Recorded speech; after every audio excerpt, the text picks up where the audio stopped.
Harry Potter. Oke, oke. Oh, udah ya. Nah, Oke. kita belum tahu ya untuk bentuk soalnya nanti bakal bagaimana di UTS kali ini. Karena kalau tahun lalu itu kan teknisnya itu kan tiba-tiba diubah jadi full online karena ya mereka online karena kan mepet dengan ini dengan Lebaran waktu itu makanya dibikin online dan mekanismenya itu sistemnya adalah seingat saya waktu itu agak lupa sih sebenarnya karena nggak screenshot juga soalnya kalau nggak salah ada betul salah juga benar salah PG juga kalau nggak salah ada dan isian singkat. Nah mungkin untuk yang kalian nanti bisa jadi isian singkat juga gitu full semuanya di LMS atau mungkin juga ada yang esai bisa jadi gitu. Belum belum coba ditanyain sih nanti mungkin akan di follow up ke dosen mata kuliah Anrek kali ya. Nah terus tadi yang utamanya adalah akan lebih banyak konsepnya dan itu harus paham karena nanti soalnya banyak yang ngecoh. Kurang lebih sama kayak yang kuis kemarin gitu. Jadi kayak harus bisa benar-benar paham secara konsepnya. Jadi kali ini kita bakal bahas sekilas konsep dan juga langsung ke soal-soal yang apa namanya yang kuis kemarin. Nanti kalau masih ada sisa waktu, coba ngerjain soal yang 2 tahun yang lalu. Dan untuk pertemuan selanjutnya nanti kita coba yang versi perhitungan-perhitungannya, yang dikasih mungkin ANOVA, terus rumpang dan sebagainya kayak gitu. Oke, kita langsung mulai aja.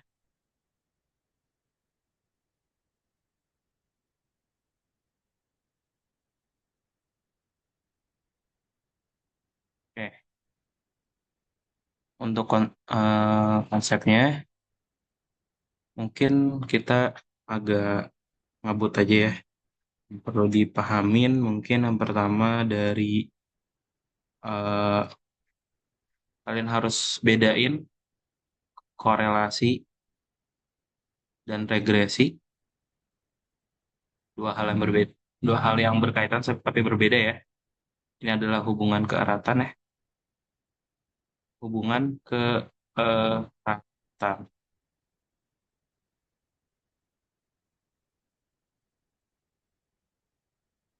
Kalau ini memodelkan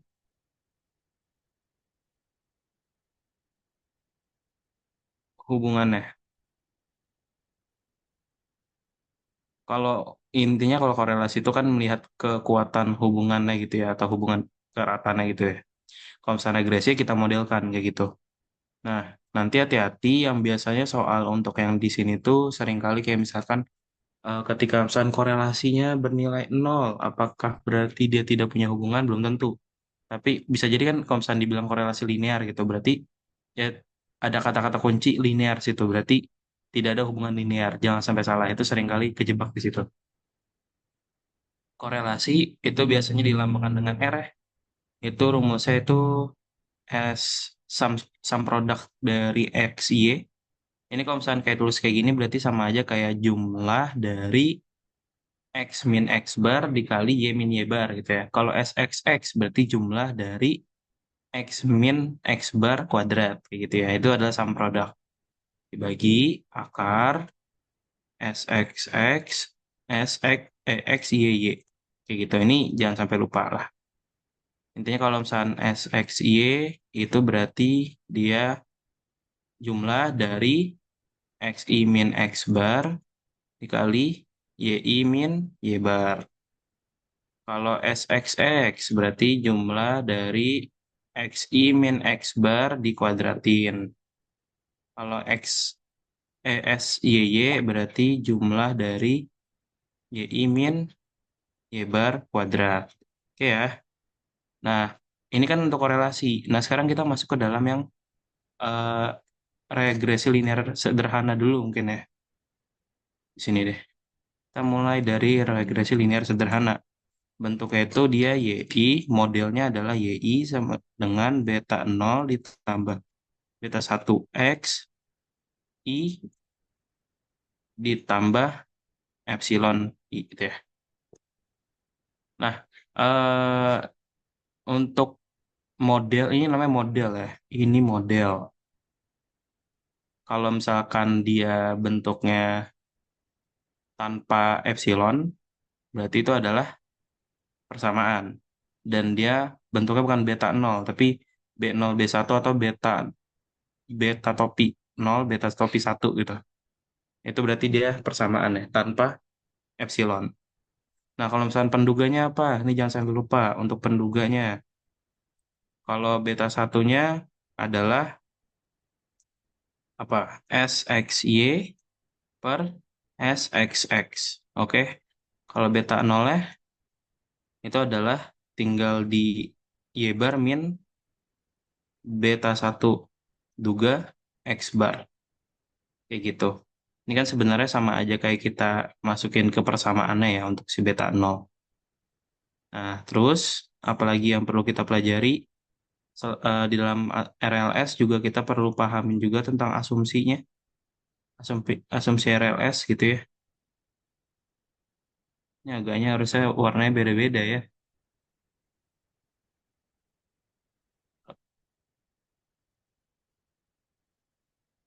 Oh, nggak bisa bikin catatan yang rapi sih, mohon maaf ya. Ya, anggap aja rapi lah. Asumsinya ada apa aja? Asumsinya ada satu, yang pasti linearitas. Dia harus linear gitu ya, kan regresi linear. Terus nilai harapan sisaan itu nol. Terus varian dari sisaan itu sama atau ini homoskedastisitas namanya.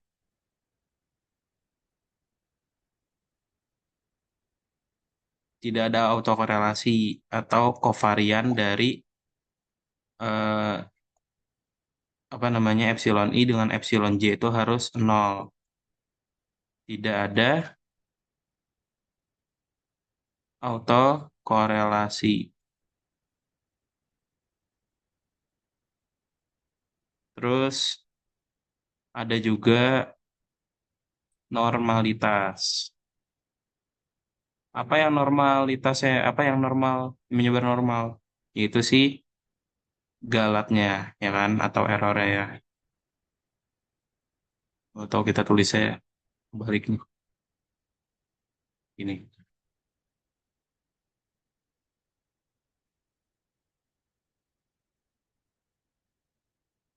Ini adalah normalitas dari galat.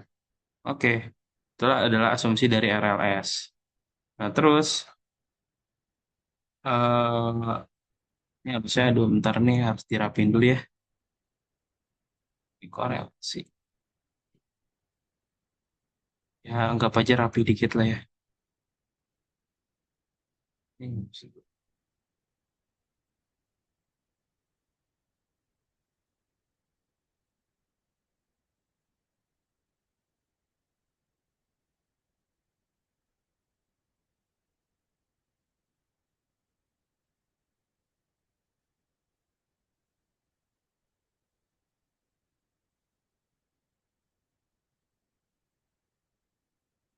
tuh.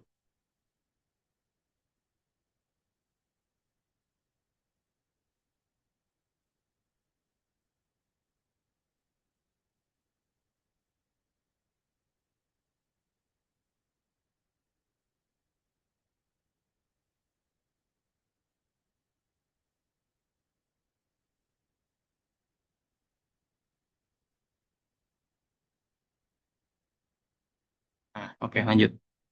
Nah, ini tadi masih sampai asumsi ya. Sampai asumsi. Ini kita konsep dulu ya teman-teman, karena kalau nggak paham konsepnya nanti bingung. Terus eh mungkin apa ya, interpretasi kali ya. Interpretasi, interpretasi dari RLS. Kalau beta nol itu nilai, ingat ya ada rataan Y. Jangan sampai salah, ada rataan Y. Tapi kalau misalnya nanti di pilihannya nggak ada tulisan rataan Y, berarti nanti ya udah pilih aja yang paling deket lah mirip. Tapi kalau misalnya nanti di esai harus ada kata-kata rataan, rataan dugaan Y. Nih, bahkan harus gitu. Rataan dugaan Y ketika X sama dengan nol. Kalau beta satu adalah kenaikan rataan dugaan Y ketika X berubah. Oh, karena kenaikan berarti kita tulisnya ini ya, apa namanya? Karena dia kenaikan berarti kita tulisnya itu sebagai naik satu unit gitu ya. Nah, X naik satu unit gitu. Unit atau apa bahasanya? Naik satu satuan ya. Itu adalah interpretasi dari RLS. Ya, untuk interpretasi koefisiennya. Terus apa lagi yang perlu kita pahamin? ANOVA-nya ya. Berarti terkait pengujian hipotesisnya nih. Kalau pengujian hipotesisnya berarti yang perlu kita pahamin itu adalah JKR, JKT, JKG gitu. Itu kan penting ya, karena misalnya untuk kayak koefisien determinasi juga harus paham gitu. Ingat JKT itu adalah JKR ditambah JKG, ya kan? Nah, ini jangan sampai kebalik nih. JKT, ini kalau misalnya kita gambar dalam dalam ini, kayak gini misalkan ya. Terus kita punya garis rata-rata di sini, gitu ya. Rata-rata di sini, ini kan garis regresinya ya. Nah, itu nanti kan ada tiga bagian tuh. Misalnya ini kita punya satu titik di sini. Nah, jangan di sebelah situ deh, nggak bisa kelihatan nanti. Nih, pokoknya simpel lah ya. Berarti kalau jarak dari sini, dari titik aslinya ke dugaannya, ini yang disebut dengan apa namanya, galat, galatnya ya. Kalau misalkan dari garis regresi ke rata-rata, ini adalah si bagian yang regresinya. Nah, kalau misalkan dari titik ke rata-rata, ini adalah total. Jadi kita bisa tuliskan kalau jumlah kuadrat total itu adalah jumlah dari Y asli dikurang Y bar dikuadratkan. YKG itu adalah jumlah dari Y asli dikurang Y duga dikuadratkan. Kalau JKR itu berarti jumlah dari JK duga min JK duga Y duga min Y bar gitu ya dikuadratkan. Oke. Ini jangan sampai lupa ya, jangan sampai kebalik nih. Ini penting. Nah, ketika kita bicara tentang ANOVA dan berarti kita kaitannya itu tentang pengujian hipotesis gitu ya. Yang paling utama itu salah satunya itu adalah tentang penduga ragam galatnya. Karena ini penting. Kalau misalnya ada bilang standar errornya gimana untuk modelnya, nah itu sama aja nih. Yaitu kaitannya dengan berarti dia adalah S kuadrat sama dengan dia JKG per N min 2. Atau itu sama aja dengan KTG. Jadi kalau misalnya bicara tentang ragam dari model atau dari galatnya itu, berarti itu adalah KTG. Oke. Nah, kalau misalnya tadi ANOVA ini kita baru sampai jumlah kuadrat ya. Kalau misalkan kita bicara, kalau misalkan ada JKR-nya gitu aja, KTR, karena kan kita kalau mau ANOVA-in kan ada jumlah ada yang kuadrat tengah gitu ya. KTR itu adalah tinggal JKR per apa ininya? eh N oh per satu ya. Iya, satu. Eh, sebentar. Bener nggak? Satu apa dua ya? Satu kak, seingat saya Satu ya? kak, soalnya kan Satu ya? masih sederhana. Oke, satu ya, bener ya. Berarti sama aja dengan JKR ya. Oke. Nah, kalau KTG, dia adalah JKG per N-2. Kayak gitu ya. Nanti, kalau misalnya kita mau mencari F hitungnya, tinggal KTR per KTG. Nanti ini bandingkan dengan F tabelnya, dengan alfanya sekian, bisa 0,05 atau 0,1. Terus eh, ini satunya apa namanya? Derajat bebas satunya itu adalah bersatu ya sesuai dengan KTR. Derajat bebas duanya itu adalah N-2 ya, N-2. Ya kan N-2. Ini kalau misalnya ada yang keliru, tolong disampaikan aja ya teman-teman. Karena saya manusia biasa, makan nasi, suka lupa. Oke, terus kalau misalkan kita udah tahu nih di ANOVA, udah punya penduga ragam galat, terus biasanya kita juga lakukan yang namanya pengujian hipotesis gitu ya. Uji hipotesis parameternya. Uji hipotesis parameternya berarti kita, ini yang utamanya itu adalah yang perlu diketahui, berarti tandanya adalah pertama biasanya kita harus pahamin dulu terkait hipotesisnya. Biasanya H0 itu adalah beta satu sama dengan nol gitu ya. Berarti statistik ujinya tuh yang bisa dipakai kan uji T kan. Nah ingat kalau uji T sebenarnya kan tinggal nilai dari dugaannya dikurang dari hipotesisnya gitu kan. Karena hipotesisnya nol berarti sebenarnya nggak perlu ditulis. Dibagi dengan standar errornya gitu ya. Standar error dari apa? Dari yang kita mau uji beta satu duga gitu kan. Nah berarti kita harus tahu standar error dari beta satu duga itu apa? Yaitu adalah eh, akar dari, bentar, akar dari S kuadrat per S X X. Iya, iya, iya benar ini. Jadi kalau misalnya standar error dari beta satu duga berarti adalah seperti ini, kayak gitu.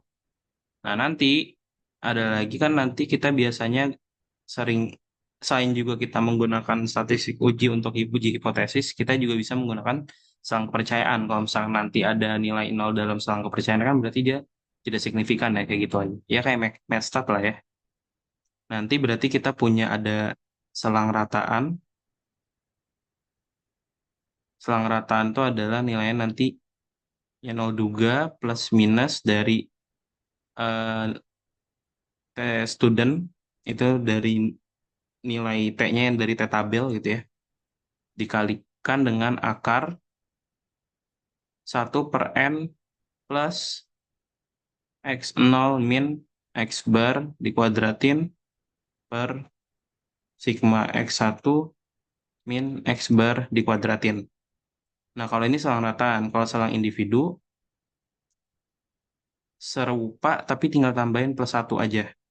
Jadi Y0 duga ditambahin dengan plus minus TS akar dari satu plus satu per N plus X0 min X bar kuadrat per sigma XI min X bar kuadrat. Kayak gitu ya. Nah, itu adalah untuk uji hipotesisnya. Kalau ada yang kurang jelas, langsung aja ini ya, langsung ngomong aja ya. Atau mungkin ada yang keliru gitu, tolong dikoreksi aja. Nah, terus kalau misalnya koefisien determinasi,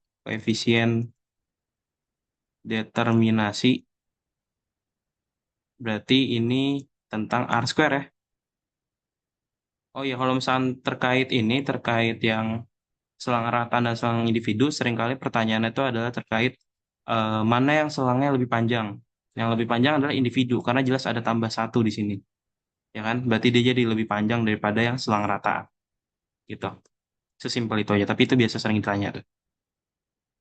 Oke, sekarang kalau misalnya koefisien determinasi tinggal R square, ya R square sama dengan JKR per JKT. Intinya adalah berapa besar jumlah keragaman yang bisa dijelaskan oleh model. Bisa ditulis juga dengan satu min JKG per JKT. Gitu ya. Nah, itu koefisien determinasi dari si RLS. Kita tulis lengkap aja ya. Dari RLS. Terus apa lagi dari RLS? Udah. Nggak ada lagi tuh. Udah semua kita bahas RLS. Berarti sekarang masuk ke apa? Ke yang RLB. Sekarang kita masuk ke yang Mau nanya Kak, boleh boleh. itu yang kan itu yang beta satu ya Kak. Kalau yang beta nol ada nggak Kak? Beta nol, bentar. Yang buat SE-nya gitu. Mm-mm. Ntar saya juga lupa lagi ininya. Apa namanya rumusnya? Siapa yang hafal juga? Makanya tulis di cheat sheet. Bentar ya. Kita buka catatan dulu. Tapi konsepnya intinya adalah kalau misalnya kita mau bikin pokoknya pengujian hipotesis pada apapun ya. Kalau makanya statistik ujinya adalah uji T, berarti yang atasnya itu adalah nilai dugaan kita dikurangin selisih ya, selisih dengan si hipotesis kita gitu ya. Makanya kalau misalnya di beberapa sumber untuk uji hipotesis parameter tuh langsung aja nilai dugaannya dibagi standar error. Kenapa? Karena yang biasanya kita uji itu adalah betanya nilainya nol. Tapi bisa jadi nanti kalau misalnya diujinya nilai betanya adalah 2 atau sebagainya, bisa jadi kan? Nah itu makanya di sini ditulis kita langsung aja nilai dugaannya kita dikurang dengan nilai dari yang si apa dari hipotesis ya gitu. Makanya kan beta satu juga dikurang beta satu yang dari a nol ya. Intinya begitu. Nah, sebentar. Saya agak lupa kalau misalnya beta nol apa ya.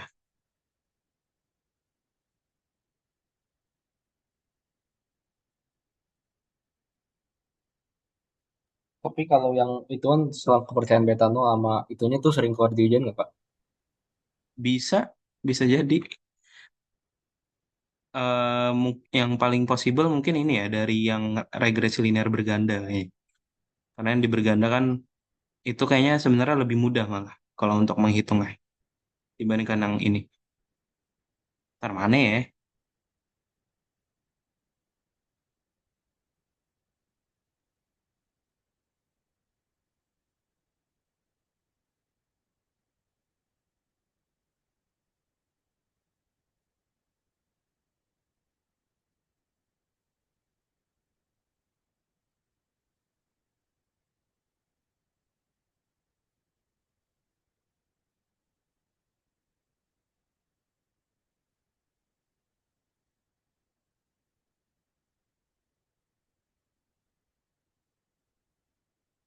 Jadi kalau misalnya di RLS standar error dari beta nol duga itu adalah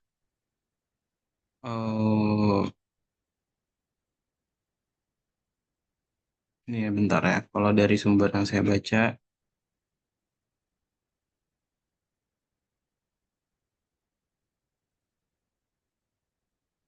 S akar dari 1/n plus X bar kuadrat dibagi dengan ini S X X. Kayak gitu. Ya ini ditulis aja lah nanti di chat sheet kalian lah.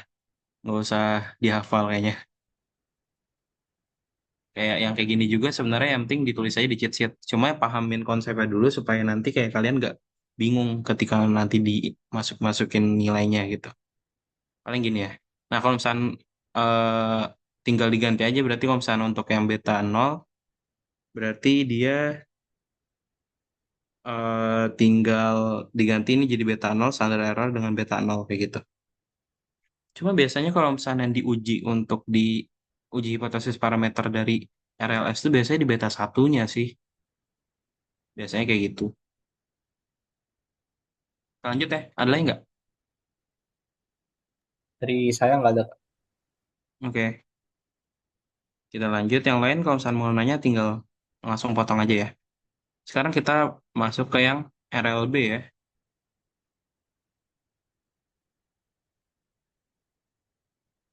Kita masuk ke yang RLB.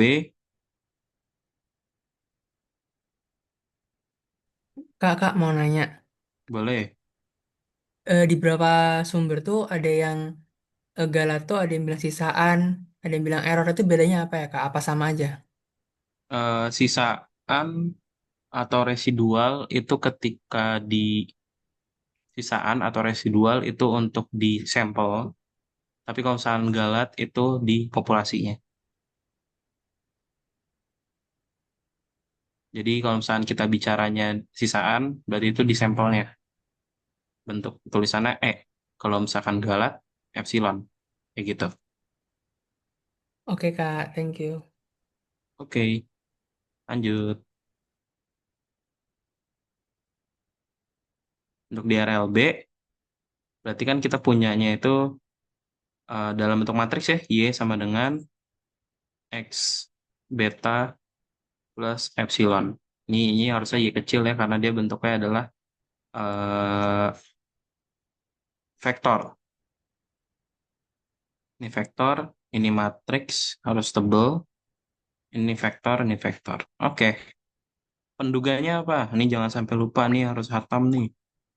Kalau di RLB, penduganya adalah beta duga itu adalah X aksen X inverse X aksen Y. Oke, terus asumsinya apa aja? Sama aja tuh kayak yang di itu, apa namanya? Di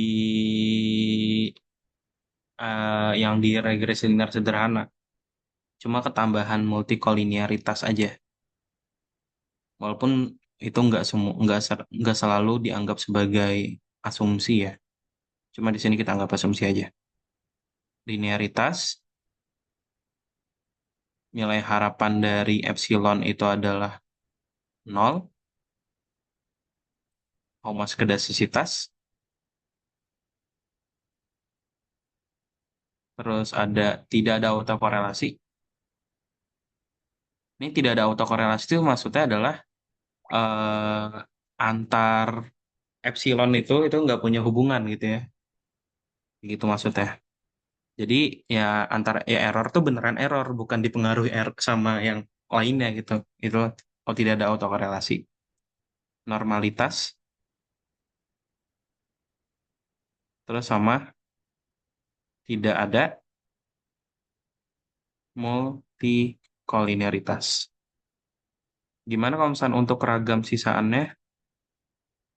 Ragamnya itu sama aja JKG per derajat bebas ya.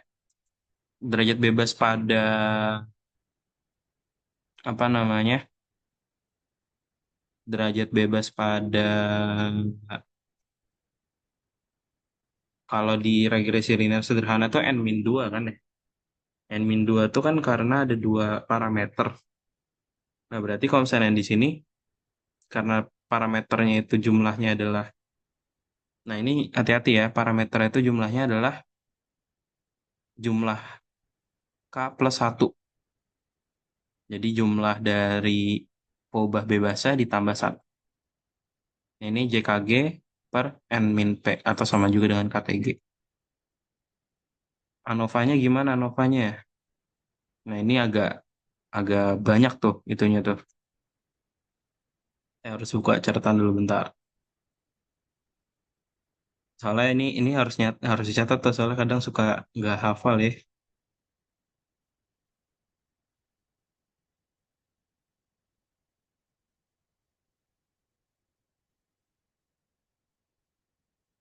JKR itu bisa kita tulis sebagai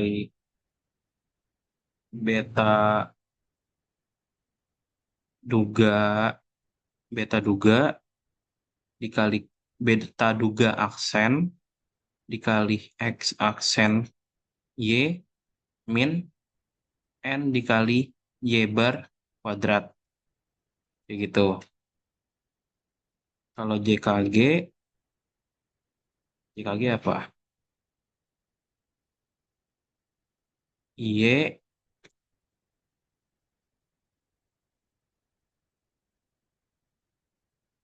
bentar nyari yang paling gampang tulisan gimana ya? Karena penulisan yang di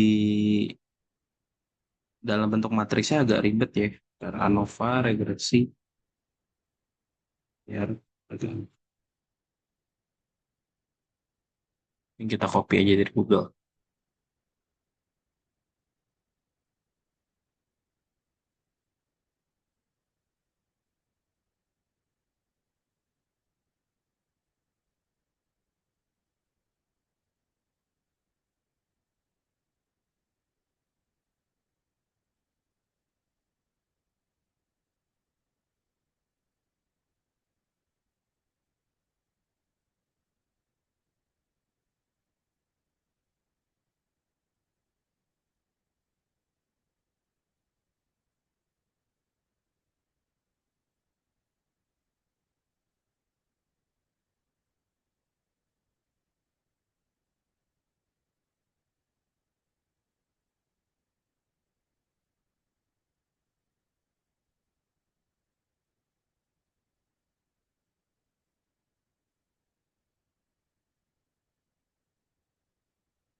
Sebentar, sebentar.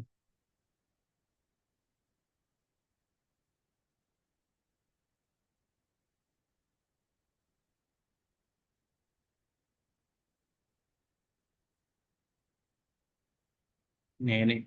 Ah,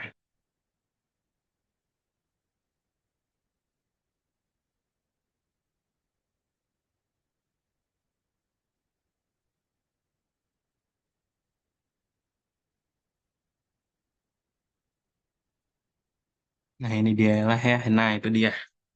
Ya sama aja tuh ya untuk regresi. Untuk yang regresi kan beta duga aksen X aksen Y min ini sama aja tuh kalau yang bentuk ini nih Y aksen satu satu Y aksen per N itu samanya dengan bentuk N Y bar kuadrat kayak gitu. Jadi kalau misalnya yang di JKG, kalau JKG kita bisa tulis sama gini. B beta duga ya. Beta duga aja. Aksen Y kayak gitu. Kalau total berarti tinggal Y aksen Y min N Y bar kuadrat. Kita tulis lagi dah.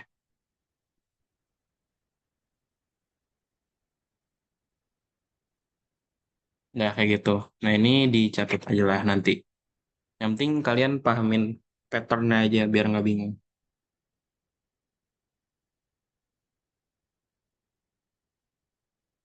Oke, kita lanjut. Itu adalah ANOVA-nya. Karena di ANOVA itu untuk mungkin tulis DB-nya udah ada di sini, jadi nggak usah kita tulis ya. Kalau misalnya DB-nya, K itu adalah jumlah jumlah dari peubahnya, gitu ya. Jumlah dari peubahnya. Berarti kalau parameter ya K plus 1 gitu. Nah, tadi kalau misalnya kita udah masuk ke ANOVA dari RLB, terus gimana kalau misalkan interpretasi? Interpretasi dari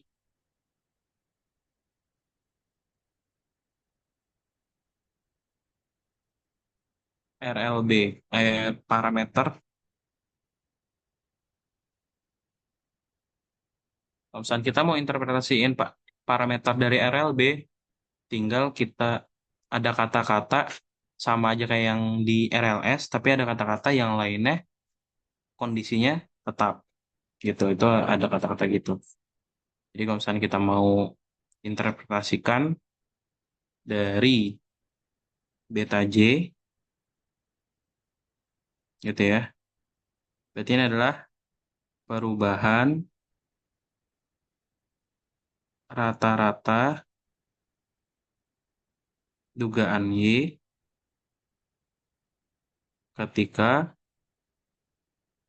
XJ naik 1 unit dengan variabel lainnya konstan. Kayak gitu. Lanjut. Nah, kalau misalkan karena kita udah menginterpretasikan ini kalau misalkan untuk ANOVA itu kan sama aja dengan uji simultan, ya kan? Ini uji simultan. Nah, gimana kalau parsial? Kalau parsial berarti misalnya kita mau ngecek satu per satu gitu. Satu per satu. Kita bisa pertama dari selang kepercayaan dulu gitu ya. Misalnya dari selang kepercayaan.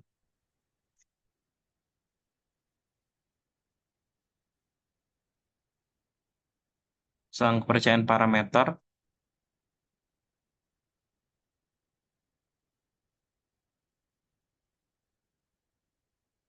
itu bisa kita tuliskan sebagai beta J juga plus minus statistik ujinya.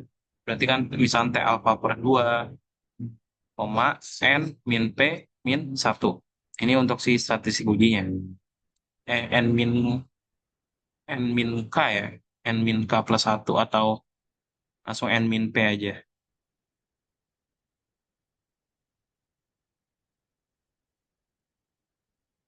Nah, terus dikali apa? Dikali dengan standar error dari beta J juga.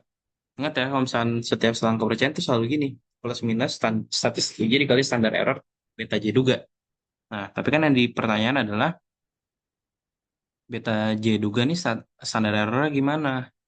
Standar error dari beta J duga itu adalah KTG,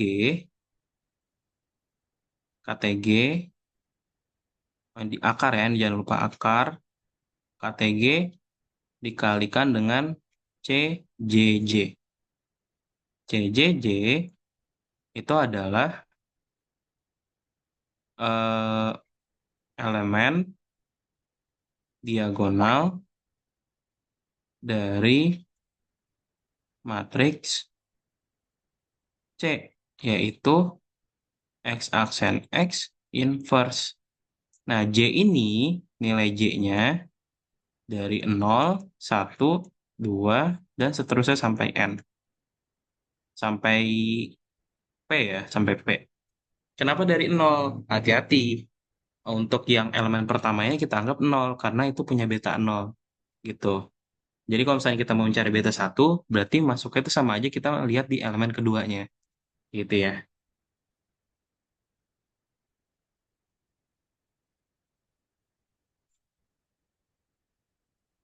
Terus, apalagi? Hmm, subset kali ya. Kalau misalkan di regresi linear berganda, ntar apa lagi ya yang perlu di ini? Masukin yang lihat PPT dulu. Kalau tadi yang kelewat.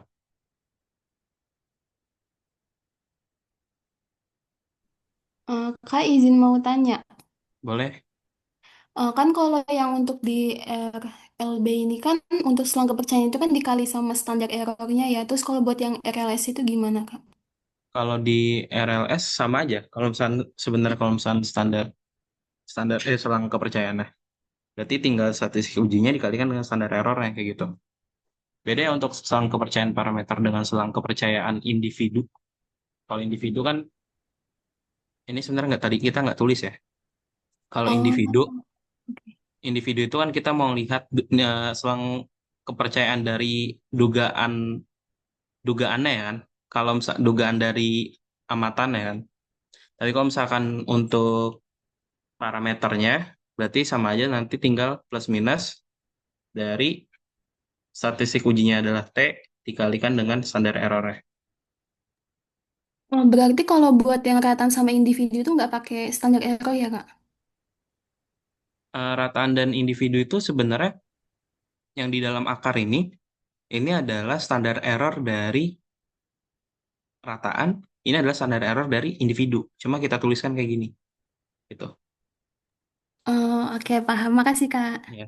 Jadi intinya kalau misalkan di dalam selang kepercayaan, pokoknya selalu plus minus nilai dugaannya plus minus statistik ujinya dikalikan dengan standar errornya, begitu.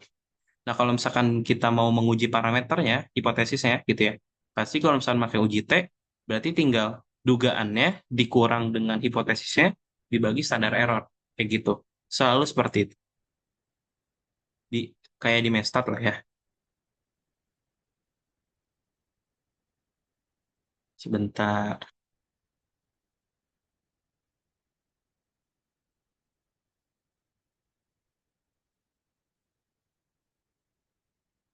Itu udah masuk ke pertemuan berapa ya? Hmm,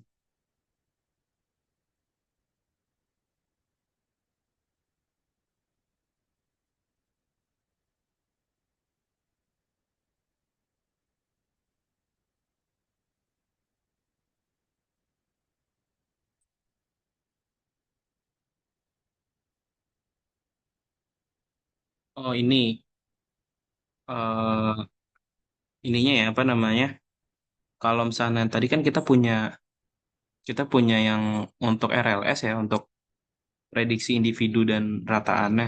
Karena kalau misalnya di RLB prediksinya tuh gini, prediksi individu dan rataannya. Ya, prediksinya berarti tinggal Y02 sama dengan X aksen 0 beta duga. Jadi ini kalau misalnya kita mau ngeduga di suatu nilai X, X aksen 0 ini bisa jadi ini ya, adalah suatu vektor, gitu ya. X aksen 0 ini bisa vektor yang ya terserah kita mau menduga nilai berapa gitu kan. X1, X2, sampai Xn gitu.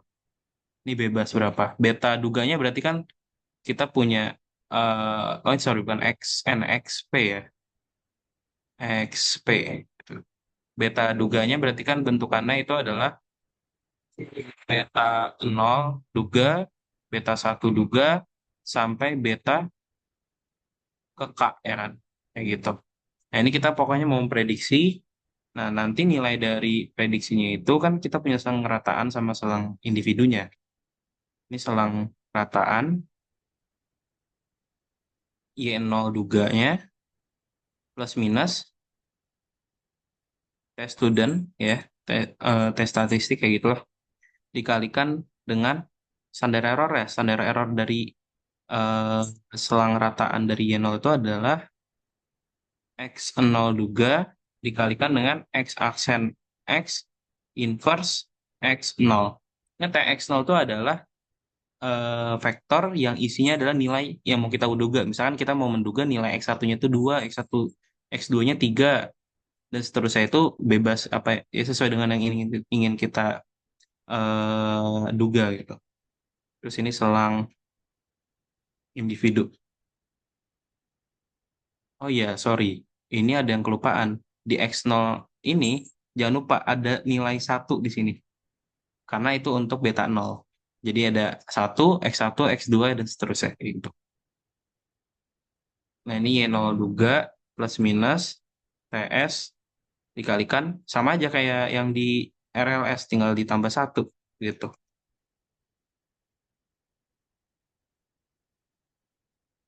Kayak gitu. Nah, mungkin ini ya sama kita ada yang uji subset ya. Uji subset.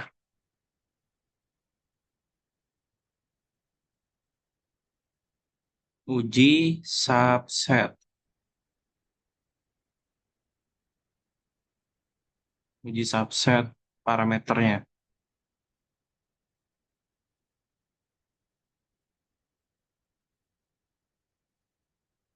Itu yang kita duga biasanya beta 2 H0 ya. Itu adalah nilainya adalah 0. Kayak gitu. Jadi kalau misalnya kita punya subsetnya itu bentuknya gini ya. Beta 1 sama beta 2 gitu ya. Ini subset. Jadi kita punya sepotong apa namanya parameter yang mau kita uji itu adalah subset gitu ya. Nah, itu biasanya nanti yang perlu kita hitung adalah, sebentar.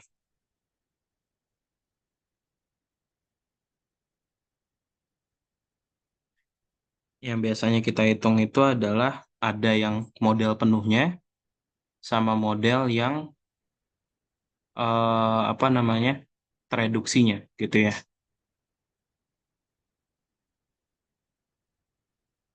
Ini kalau misalnya kita punya beta yang isinya ada beta 1 dan beta 2 terus kita ambil sepenggal gitu.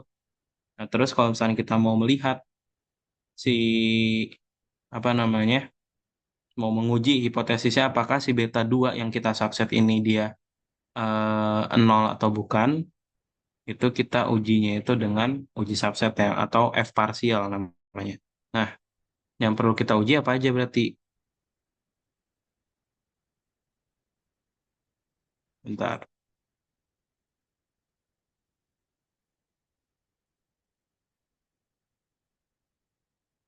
Ya, yang kita uji itu adalah yang pertama perlu kita hitung model penuhnya dulu ya.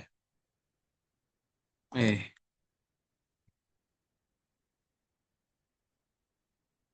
kita hitung dari JKR, JKR yang betanya, yang full. Itu kan kita bisa hitungnya adalah beta duga aksen, X aksen, Y gitu. Nah, terus kita hitung juga JKR beta 1. Ini adalah untuk model tereduksinya. Berarti beta 1 duga, X ini aksen ya, terus X aksen Y. Nah, tapi kan kalau kita mau ngujinya adalah si beta 2-nya itu, kita hitungnya adalah si JKR ketika ditambahkan beta 2 jika beta 1 sudah ditambahkan. Itu nilainya adalah JKR dari beta dikurang JKR beta 1. Jadi maksudnya ini kita mau nguji berapa banyak keragaman model yang ditambahkan ke dalam model ketika beta 2 ini kita tambahkan. Jadi kita mau yang kita lihat, yang kita uji itu adalah selisih antara model penuh sama model tanpa beta 2-nya kayak gitu. Jadi kita lihat kalau model penuh kan beta 2 kita tambahin gitu. Terus eh, kita tambahin sehingga JKR-nya nambah tuh. Nah, penambahan dari JKR itu yang mau kita uji. Jadi yang awalnya cuma beta 1 doang nih, terus kita tambahin beta 2 jadi model penuh. Nah, penambahannya selisih penambahan JKR itu yang mau kita uji. Itu adalah prinsip dari uji subset. Hati-hati ketika kita mau menguji beta 2, model tereduksinya itu adalah model tanpa beta 2-nya. Ya, jangan sampai kebalik. Seringkali orang-orang kebaliknya di situ. Jadi nanti eh, F0-nya itu adalah JKR beta 2 ketika beta 1 sudah ditambahkan dibagi dengan standar kok begitu? Dibagi dengan R. Ini beta 2 ini ukurannya itu adalah R kali 1 ya. Jadi berapa yang kita ambil sih Bang, dibagi R makanya. Dibagi dengan KTG. Kayak gitu.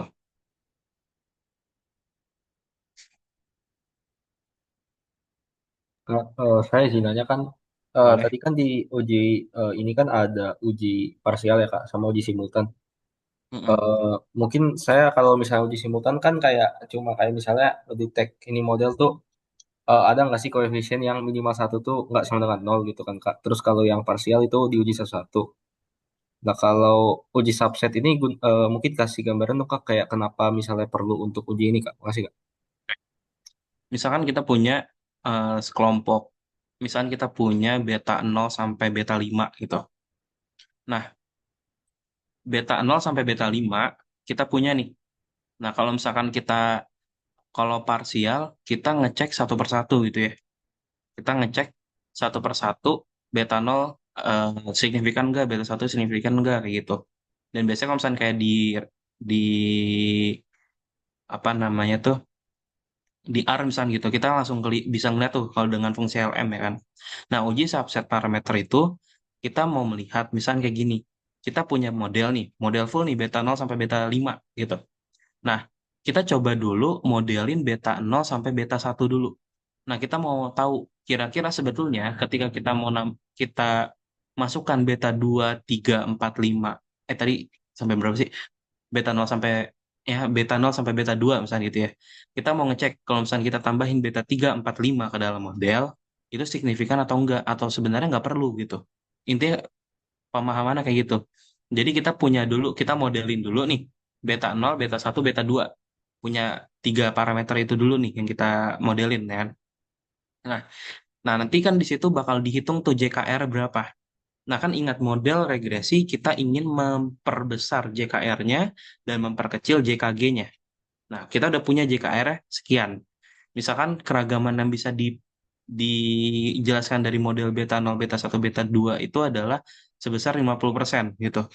Nah, fungsi dari subset itu adalah, kita tadi subsetnya itu adalah beta 3, 4, 5. Itu subsetnya. Nah, kita mau kita uji, apakah dia ini nilainya 0 atau enggak. Maksud nilainya 0 atau enggak itu adalah kita uji ketika modelnya ditambahin ke dalam modelan tadi yang model beta beta 012 gitu kan. Kita tambahin nih 3, 4, 5-nya. Kan jadi model full kan. Nah, kan ada penambahan JKR ya di situ.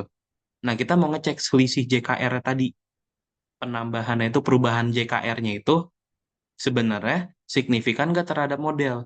Bisa jadi ketika ditambahin, wah, nilai keragaman dari modelnya itu nambah 20% jadi 70% gitu. Nah, di dalam uji subset parameter ini kita mau uji penambahan keragaman itu tuh berpengaruh nggak terhadap model, atau ternyata cuma sia-sia aja gitu. Karena kan dalam model regresi itu selain kita melihat keragaman yang mana yang paling tinggi, tapi juga kita melihat kesederhanaan dari model kita gitu. Kalau ternyata modelnya itu sudah cukup dengan beta 0, beta 1, dan beta 2, tidak perlu kita tambahin 3, 4, 5 gitu. Jadi dia mau melihat apakah ada perubahannya di situ atau enggak. Perubahannya itu signifikan atau enggak. Itu sebenarnya. Kak, jadi ini kayak mungkin mirip sama ini nggak Kak? Apa adjusted R square atau beda? Adjusted R-square itu adalah perhitungan dari keragamannya aja, berapa persen keragaman yang bisa dijelaskan oleh model. Itu cuma menghitung itunya aja, tapi kita nggak menguji kan. Kita cuma menghitung keragaman yang bisa dijelaskan segitu. Tapi keragamannya ini apakah signifikan? Penambahan keragamannya ini signifikan pada parameter gitu, pada populasi. Nah, itu yang kita uji di uji subset. Jadi mau melihat penambahan keragaman ketika parameter-parameter yang kita uji ini kita tambahkan ke model, itu gimana?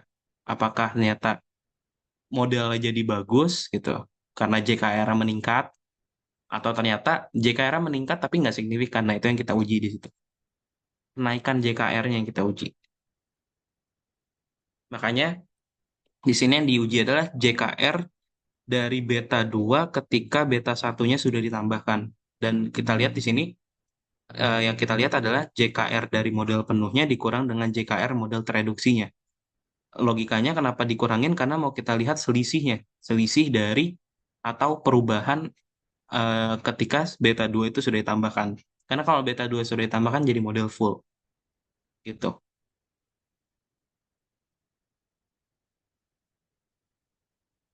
Gimana, Jo? Kak, udah ngejawab Kak.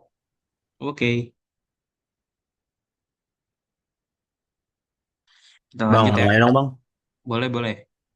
Jadi kan tadi kata abang kan tadi misalkan ada 3 parameter kan, beta Mm-mm. 0 sampai beta 2. Ya. Nah, kalau misalkan ditambahin beta 3 sampai beta 5, itu ujinya satu-satu kah? Kayak misalkan beta 3 terhadap beta 1, habis itu beta 3 terhadap beta 2, atau bagaimana bang? Oh enggak, dia langsung digabungin, langsung kita masukin langsung barengan. Itu nanti makanya ada nanti kalau misalkan di PML ya, nanti kalian semester 5 itu nanti ada yang modelnya itu yang sekuensial, sama yang satu lagi itu parsial atau apa sih istilahnya, yang pokoknya langsung gabung. Nah, ini kita sini langsung gabung aja, jadi kita mau nguji aja nih langsung ketiga-tiganya nih. Jadi kayak istilahnya kita sekarang punya model full, terus kita ambil nih si tiga-tiganya nih, tiga si parameter tadi. Nah, modelnya jadi gimana tuh JKR-nya gitu. Jadi kayak kita mau ngecek aja JKR antara dia ada dan tidak ada dalam model itu signifikan atau enggak gitu. Oh, langsung digabung ya? Masih ya bang? Ya, langsung digabung. Kalau nanti yang bisa-bisa itu sekuensial nanti di kalian pelajarilah di PML nanti semester 5. Oke, ada yang lagi mau ditanyain?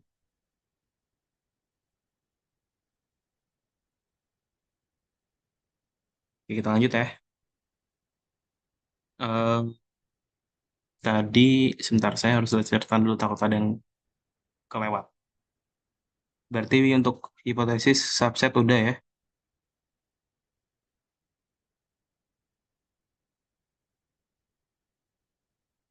Oke, kalau misalkan selanjutnya ada nanti variabel dummy, yang kalau misalkan ada peubah kategorik gitu ya. Nah, ini banyak banget ya ininya, materinya, semangat ya.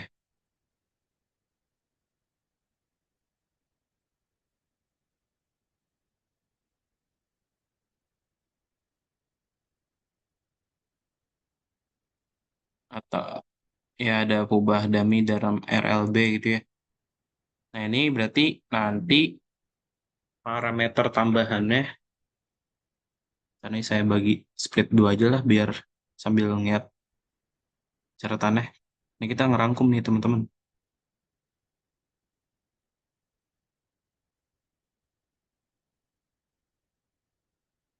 Nah, kalau misalkan kita punya kualitatif ya, perubahan penjelas kualitatif, nanti kita berarti misalkan kita punya, eh, kita membuat tambahan parameter gitu. Jadi, kita bikin peubah dummy yang banyaknya adalah banyaknya level dikurang satu. Jadi ada satu level jadi referensi, lainnya parameter baru. Ini gimana penulisannya? Tapi intinya kalau misalkan nanti contohnya aja ya, misalkan kita punya SD, SMP, SMA gitu. Ini jadi referensi. Nah, nanti bentuknya kalau misalkan kita punya parameternya gitu ya. Ini beta beta yang lainnya gitu ya. Nah, ini untuk beta yang SMP.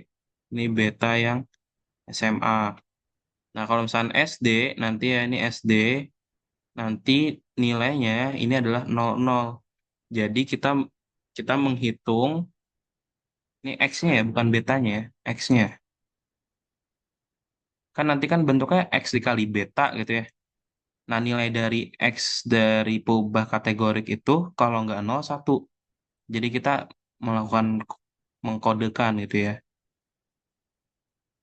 Nah, kalau yang SMP berarti ini 1, di sini 0. Kalau SMA di sini 0, ini 1 gitu.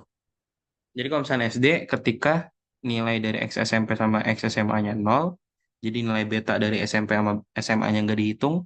Kalau SMP yang kita hitung betanya SMP-nya aja, SMA yang kita hitung beta SMA-nya aja kayak gitu. Jadi dia membuat eh, variabel ya membuat perubahan baru atau parameter baru sebanyak levelnya dikurang satu.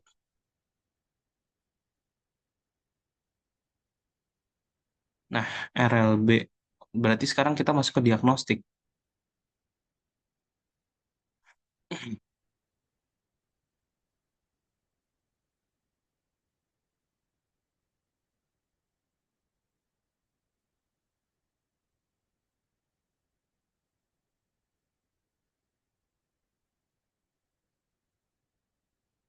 Oke, yang diagnostik.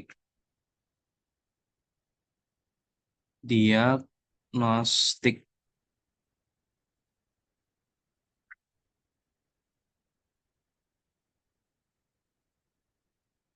Pertama mungkin asumsi dulu ya.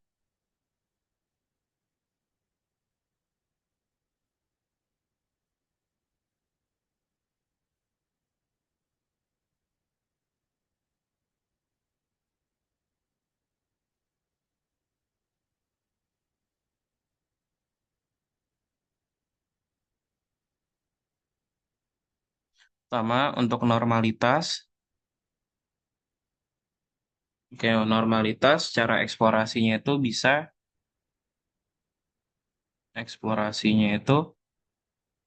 bisa dengan histogram. Ini kata normalitas pada residual ya. Kita cek histogram atau Kiki plot. Jadi yang dicek itu adalah normalitas pada residual, bukan pada nilai dari Y-nya. Jangan sampai nanti kekecoh di soal. Kalau misalkan uji formalnya, itu adalah bisa Shapiro-Wilk, bisa Kolmogorov-Smirnov, ya KS aja ya. Nah, itu normalitas. Kalau misalkan homoskedastisitas, dia kalau misalkan eksplorasinya itu adalah plot Y duga versus residual.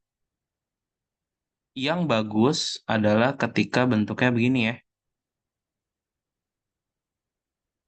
Tuh. dia homogen. Ini nggak bagus. Ini salah. Ini nggak bisa. Kalau misalkan pun begini gitu ya, berarti dia tidak tidak memenuhi.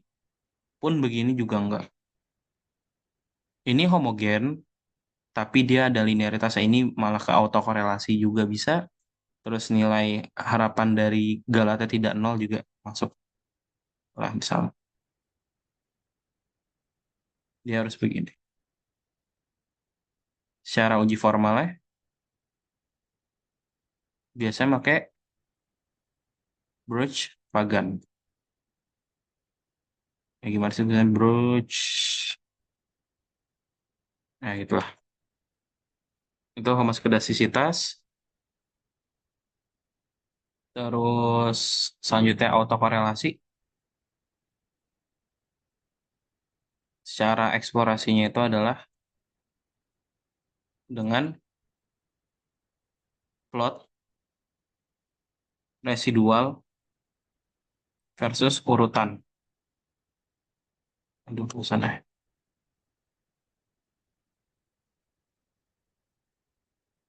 Jadi nggak boleh ada arus acak gitu ya. Dia bentuknya acak. Ini bisa naik terus. Bisa itu misalkan ya gitulah ya. Nah itu acak gitu kan. Kalau dia naik, turun, naik, turun, ini nggak acak gitu.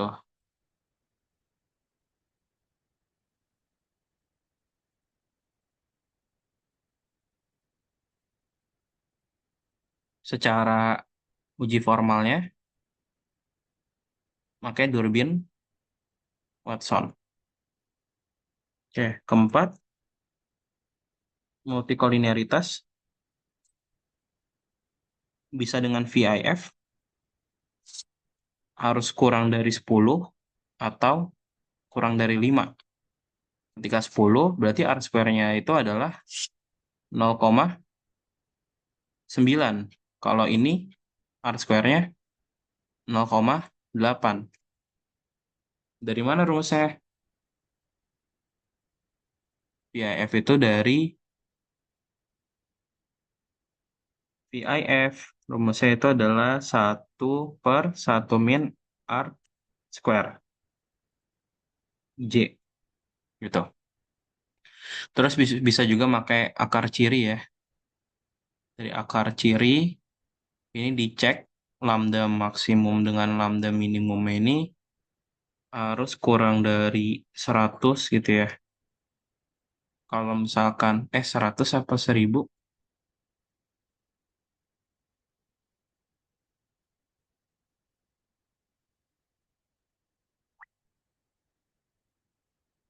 Wait.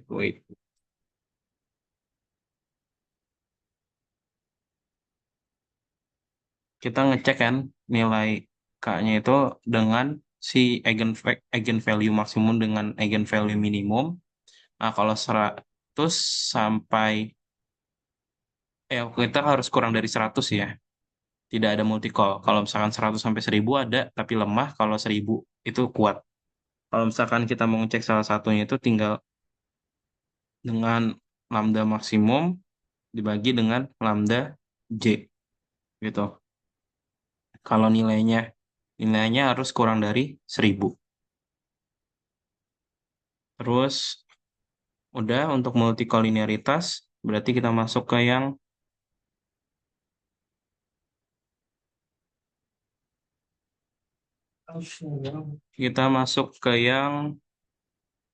eh, pencilan, leverage dan amatan berpengaruh ya. Oke. Kalau pencilan, kalau pencilan itu dia berarti gini apa namanya? X dalam amatan, Y tidak ikut tren. Kalau leverage,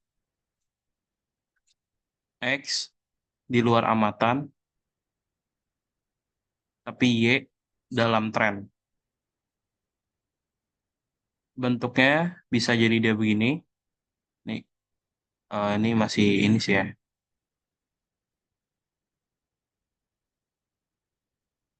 Nih bisa jadi dia di sini nih. Nah, tuh, itu adalah si pencilan. Kalau leverage, dia masih di sini, tapi yang lainnya tuh di sini. Gitu. Kalau amatan berpengaruh, amatan berpengaruh itu intinya adalah amatan yang mempengaruhi model. Jadi bisa kayak dia membuat R square tinggi, atau mungkin dari pemodelannya itu berubah banget ketika dia tidak ada, kayak gitu.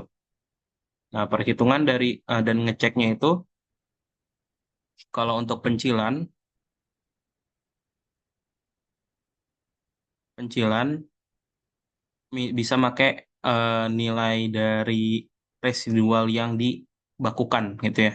Nilainya itu adalah residualnya dibagi standar error dari model atau si akar KTG di, terus dikali akar dari 1 min HII. HII itu dicari dengan 1/n plus XI min X bar kuadrat per sigma XK min X bar kuadrat. Kayak gitu.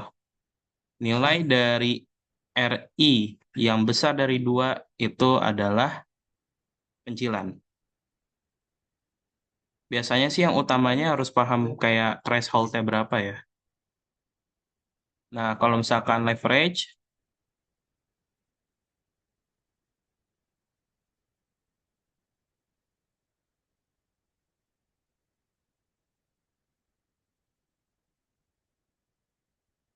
nah ini kalau di sederhana ya, kalau misalnya di berganda, ini HII itu adalah dari elemen diagonal dari H, itu dari XI, aksen aksen X, inverse XI, gitu ya.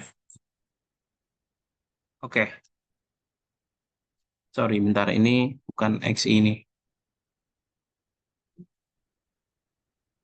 X kali ini X aksen, nah gitu.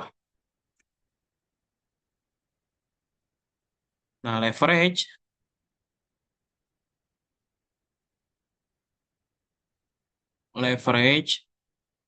itu ketika HII lebih besar dari 2 kali P per N. Ingat, P itu adalah K plus 1. Ya, ya.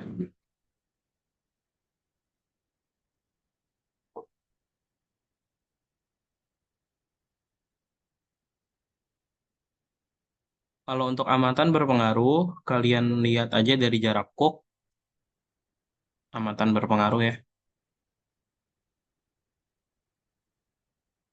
Ini nanti tulis aja sendiri, ini rumusnya. Jarak Cook, DF fits, sama DF betas. Kalau jarak Cook ya berarti nanti dia hitung jarak Euclid kuadratnya. Kalau misalkan untuk DF betas itu melihat seberapa besar perubahan dari beta J ketika amatan dari si yang kita mau cek ini dikeluarkan gitu. Itu DF betas, makanya ada betas gitu ya. Kalau DF fits itu dia ngukur seberapa besar perubahan dari dugaan Y-nya kalau amatannya dikeluarkan. Jadi kalau misalnya DF betas pengaruh si amatan berpengaruhnya ini ke si betanya, kalau misalnya DF fits ini yang dihitung adalah terhadap dugaan Y-nya kayak gitu.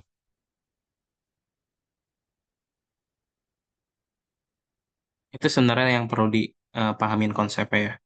Kalau untuk bagian eh, apa namanya penanganan kondisi tak standar, utamanya itu adalah ada transformasi,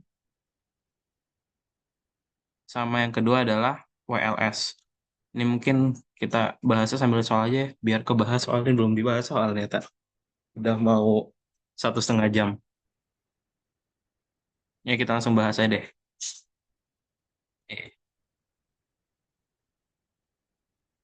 Oke, dalam analisis regresi, kalau R kuadrat sama dengan satu, maka SSR sama dengan satu ini udah pasti salah ya.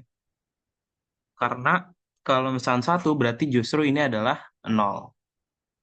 Karena ini kan R kuadrat, berarti R square itu adalah JKG per JKT. Atau sama aja dengan SSR per SST. Oke, aman di sini ya. Kalau ada soal yang kayak nyata soal jawaban saya keliru atau masih ada yang bingungin, langsung salah aja. Korelasi bernilai positif, maka kemiringan itu dapat negatif atau positif. Salah ya, karena korelasi justru memang memperlihatkan dari si nilai betanya sebenarnya. Ini salah, karena kalau positif pasti dia juga positif. Kayak gitu. Ada yang bertanya? Aman? Aman ya? Terus lanjut. Kalau misalkan melakukan regresi, hubungan antar kedua peubah, terus peubahnya di penjelasan sama responnya ditukar gitu. Nah, terus dia ngecek apakah benar koefisien determinasinya itu berubah. Salah ya, karena ketika kita ubah posisinya, R square, R-nya itu, apa namanya, korelasinya tetap. Karena korelasinya tetap, sebenarnya nilai besar korelasinya aja paling ya, maksudnya. Misal awalnya R, terus jadi min R, karena berubah kan posisinya. Enggak juga sih, enggak berubah, tetap R. Jadi, karena ini tetap, berarti R square-nya juga tetap. Interval prediksi salah satu anggota, berarti ini individu. Ya, ini rata-rata. Akan selalu lebih kecil. Salah ya. Tadi karena individu ada akar dari satu plus satu per N dan seterusnya kan. Sedangkan kalau yang rata-rata itu kan cuma satu per N plus seterusnya gitu. Ini udah otomatis akan lebih panjang sih yang individu. Jadi ini salah.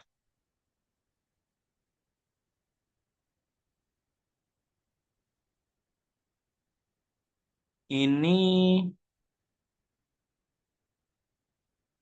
jika anggaran periklanan dari dua cabang berbeda sebesar 30.000, maka besar perbedaan prediksi dari penjualan mereka kedua cabang tersebut adalah pendapatan itu dianggap sebagai perubahannya itu adalah si X-nya ya.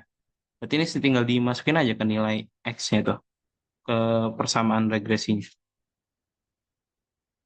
Berapa hitung? 30.000 dikali 7,25 tambah 5.000. Harus coba. Ya, duganya itu harusnya berarti 5.000 ditambah 7,25 dikalikan dengan X-nya itu adalah selisihnya kan ya. Berarti 5.000 ditambah 7,25 dikalikan dengan 30.000. Hasilnya itu adalah 225, 222.500. Salah ya. Oke. Dalam regresi linear sederhana, interval prediksi satu anggota akan lebih besar. Ini benar ya, kebalikan dari yang tadi. Koefisien determinasi sama dengan nilai korelasi antara X dan Y untuk model regresi tertentu. Nilai koefisien determinasi sama dengan nilai korelasi ini pasti salah ya. Harusnya ini adalah kuadratnya. Kuadrat nilai korelasi. Itu baru benar. Ini salah. Kak mau nanya Nah, Kak, itu boleh. yang barusan itu yang nilai korelasi kan bukannya bisa aja Kak, kalau misalnya korelasinya satu, terus koefisien determinasinya tuh satu juga Kak. Nil- Nilai korel, oke. Nilai koefisien determinasi sama dengan nilai korelasi antara X dengan Y juga untuk model regresi tertentu. Betul ketika nilainya satu. Tapi kan tidak secara general. Jadinya karena kata-kata ini tidak ada kata, kata yang maksudnya cuma ada atau bukan untuk semua. Kalau misalnya nggak ada kata-kata terdapat gitu ya. Berarti ini untuk semuanya gitu. Yang benarnya adalah harusnya kuadrat nilai korelasi. Oke, Kak. bukan ini. Itu ya. Tapi bukannya ada tertentunya, Kak. Apa? Oh, Ada untuk kata model tertentu regresi gitu. tertentu. Iya. Aduh, rancu banget ya. Iya, untuk model Berarti bukan regresi secara tertentu. general kan? Iya ya. Ntar lo ini sangat rancu ya. Rancunya itu, ini sebenarnya kita sedang mengerjakan soal ANREG atau soal literasi bahasa Indonesia ya.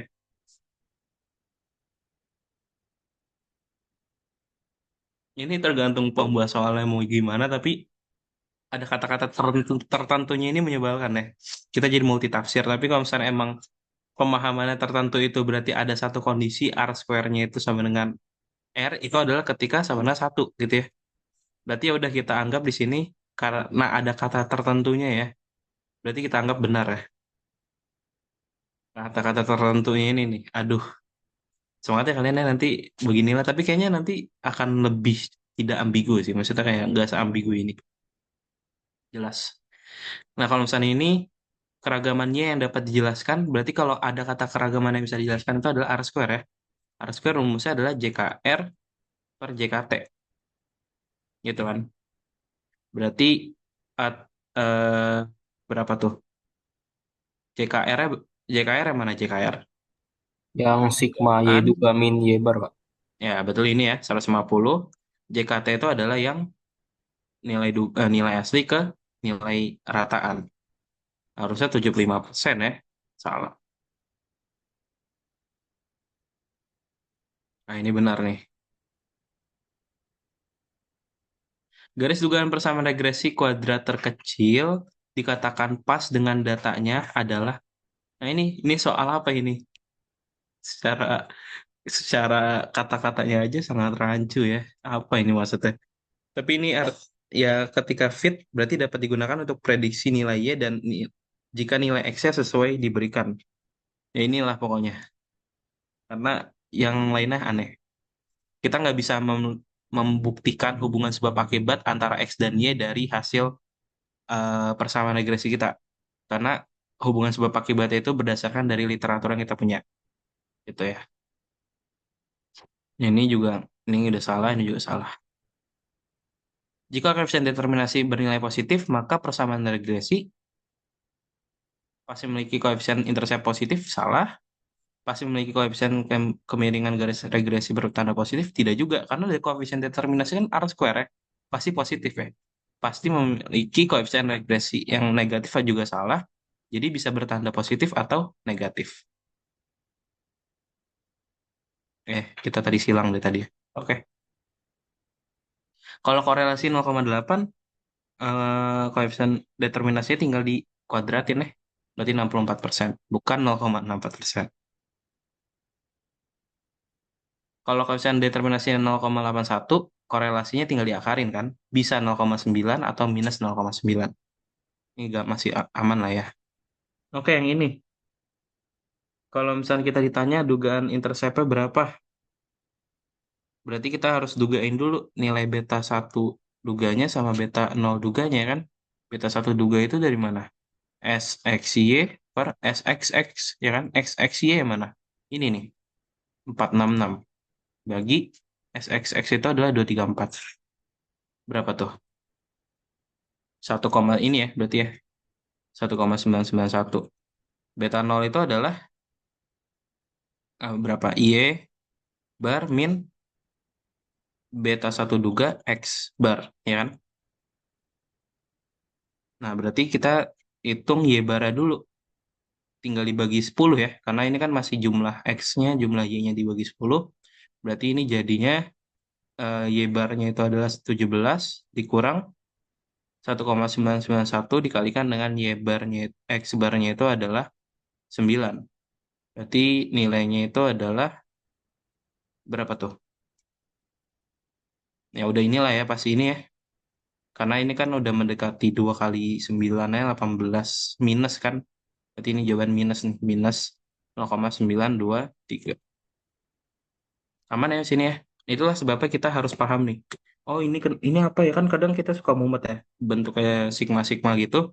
Tipsnya adalah kalian harus paham kalau bentuk kayak gini ini adalah sih sum produk X Y. Ini adalah sum produk X, ini sum produk Y. Sedangkan kalau beta satu duga dalam RLS, kita tinggal pakai yang SXY per SXX. Kayak gitu. Kalau itu intercept bukannya beta nol ya? Iya. Oh, kebalik ya? Oh Iya. iya, sorry, kebalik. Ah, eh, yang ini. Nah, itu dia. Thank you. Gini ya. Nah, tadi kenapa beta, mentang-mentang kita ngerjain beta satu dulu, malah langsung lihat yang pertama ya. Ya, thank you. Nah, sekarang model regres itu harus punya ragam yang konstan. Plotnya gimana? Yang tadi ya, harus begini nih. Plotnya. Oke? Kalau yang corong kecil membesar, ini kan salah nih. Kalau pola linear yang bisa positif atau negatif, berarti maksudnya begini atau begini. Ini juga nggak boleh. Yang harusnya itu adalah yang C. Oke? Oh,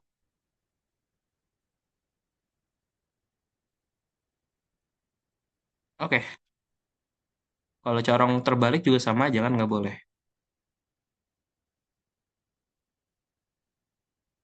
Oke, dalam regresi linear sederhana, perubahan respon Y dengan perubahan penjelas X diperoleh korelasi sebesar 0,3, sehingga R square 0,09. Artinya, setiap pengamatan Y sama dengan 0,09 kali Y duga. Salah. 30% Galat berkurang jika memprediksi Y berdasarkan X. Salah. Ini ya, prediksi Y berdasarkan X hanya menerangkan 9% dari keragaman Y, karena itu adalah interpretasi dari R square. Garis regresi digunakan untuk semua hal berikut kecuali menentukan apakah perubahan dalam X menyebabkan perubahan dalam Y, memperkirakan nilai rata-rata Y pada nilai X tertentu, memperkirakan perubahan Y untuk satu unit perubahan X, untuk prediksi nilai Y bagi seorang individu dengan memberikan informasi nilai X individu tersebut. Yang mana nih?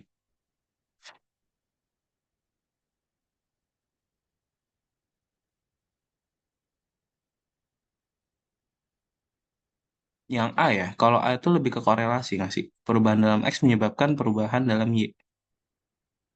Atau yang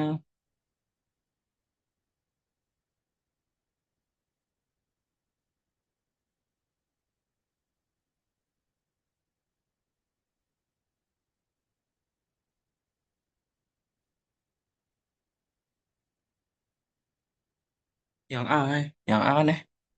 Untuk prediksi kalau yang D, nilai nilai Y bagi seorang individu dengan memberikan informasi nilai X individu tersebut. Ini bisa kan? Kita bisa memprediksi nilai individu. Jadi yang kecuali yang ini ya, karena ini tuh lebih ke korelasi. Kalau ada yang tidak sependapat, bilang aja ya. Pada analisis regresi linear sederhana, koefisien korelasi dan intercept garis regresi selalu memiliki tanda yang sama. Enggak ya, nggak selalu ya.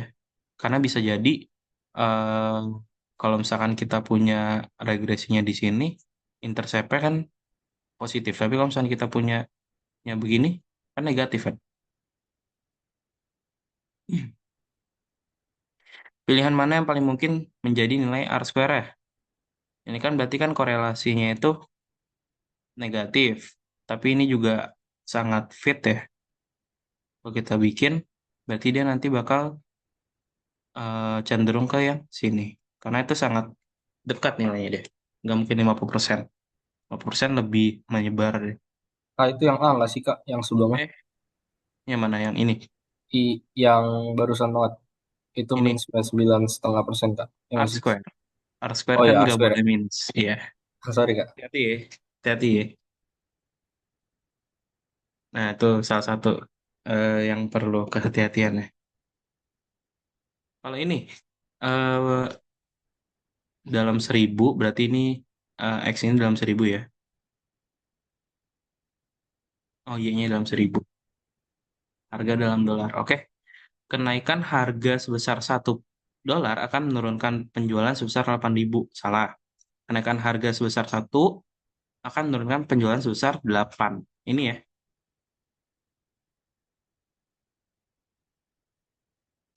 Karena ini kan 8 dolar ini.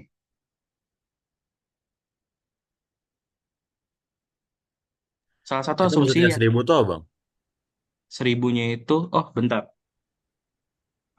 legasi antara penjualan dalam 1.000 dolar ya, dan harga dalam dolar. Oh, sorry. Iya, ya, thank you, thank you. Berarti Y-nya itu adalah dalam 1.000 dolar ya. Bentar, iya nggak sih? Berarti tandanya maksudnya eh, harganya ini berarti kan si X-nya ya, X-nya dalam 1 dolar, Y-nya itu dalam 1.000 dolar. Berarti tandanya kenaikan 1 dolar mengimplikasikan penurunan 8.000 dolar. Ya kan?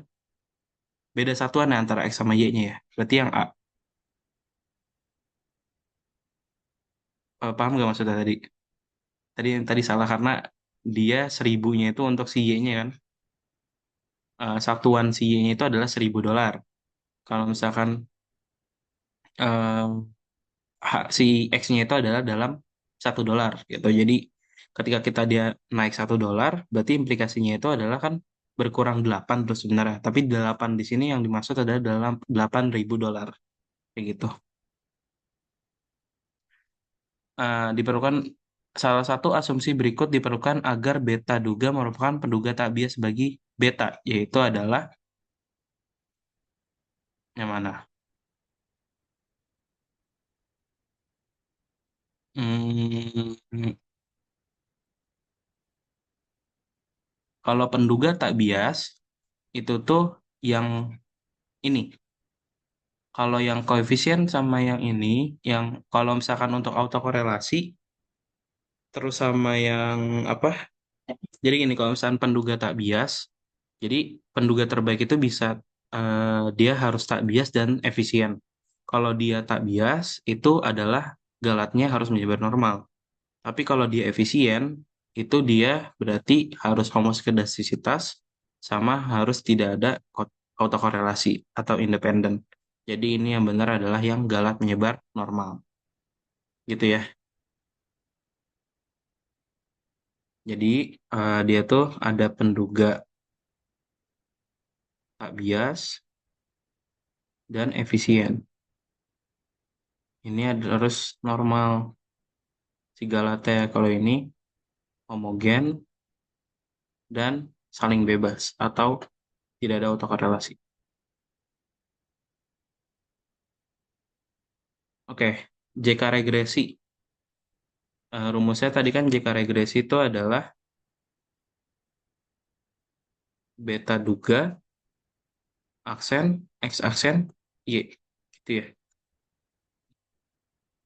Hmm, ya nggak sih?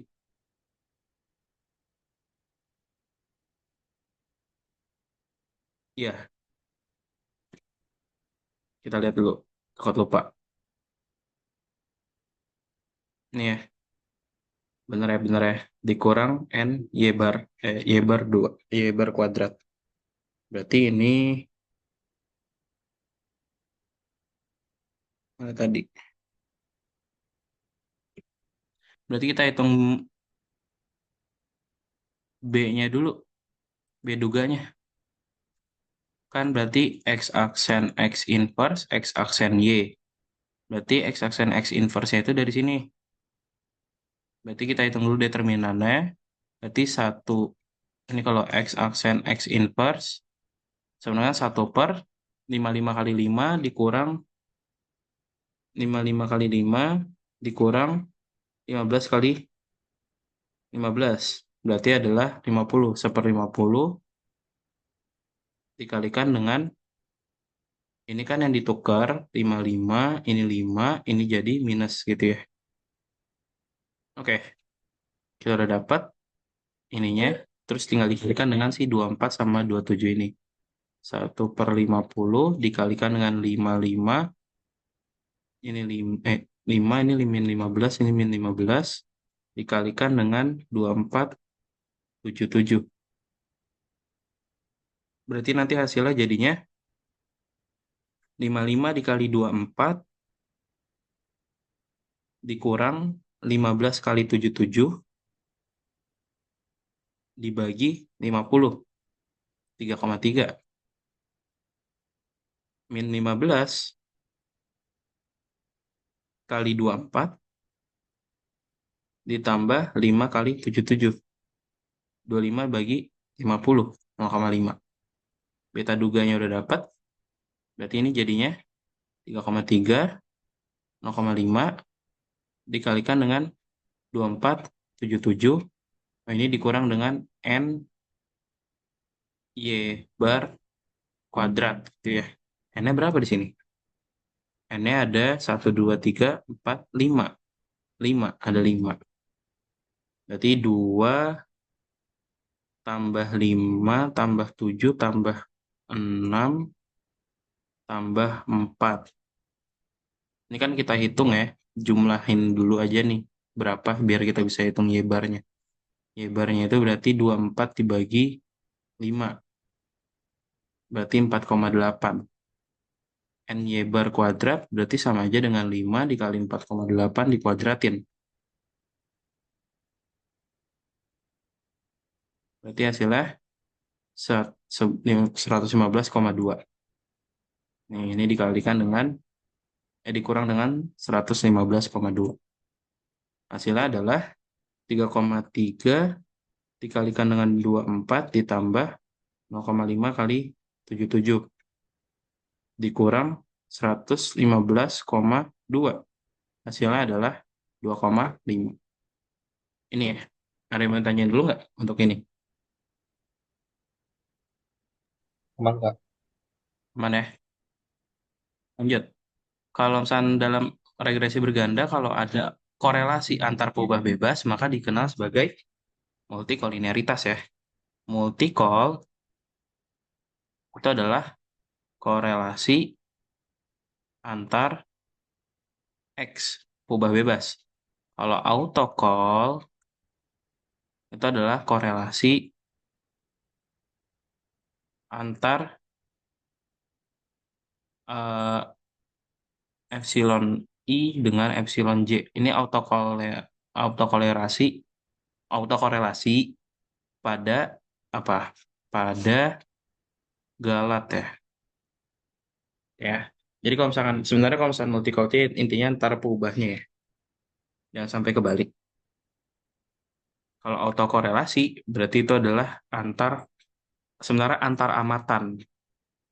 Lebih enaknya sih antar amatan ya.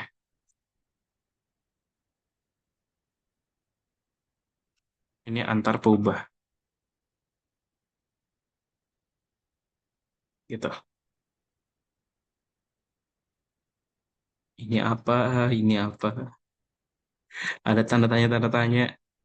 Ini kita lewatin aja ya. Tapi intinya kan kalau misalnya kita mau interpretasiin si X1 berarti kenaikan dari dugaan rataan Y ketika X1 itu naik satu satuan itu sebesar 0,7803 dan yang lainnya diasumsikan tetap kayak gitu.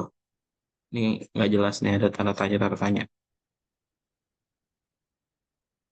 Kalau ini interpretasi bagi beta satu berarti kan apa nih kalau Y-nya itu adalah kemampuan kalkulus. X1 kemampuan aritmatik. Oh sorry salah. Y itu nilai ujian matematika. X1 adalah nilai kemampuan kalkulus. X2 itu kemampuan aritmatika.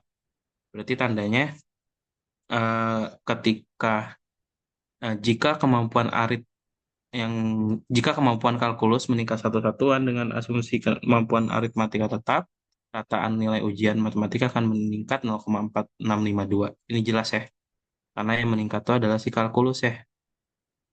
Karena yang meningkatnya seberapa besar ya, 0,4652 ini. Kayak gitu.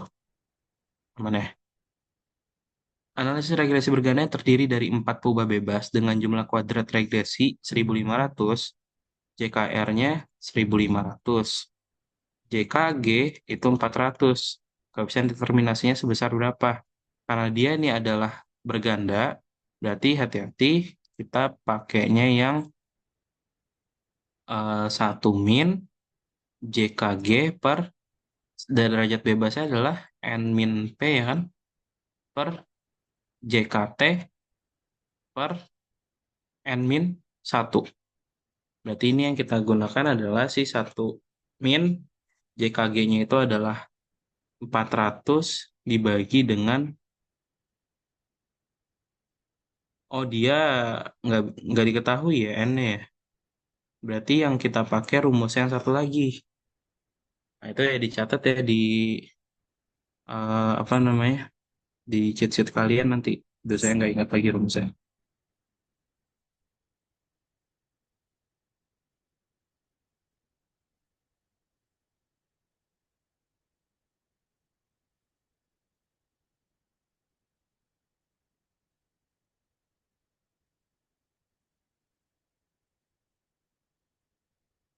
Bentar, buka PPT dulu.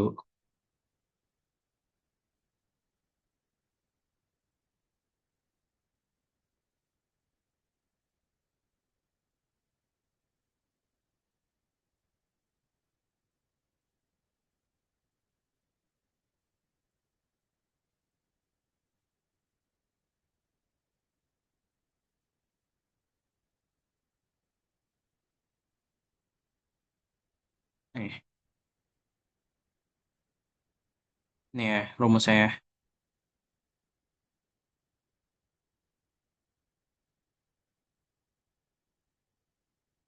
Hmm,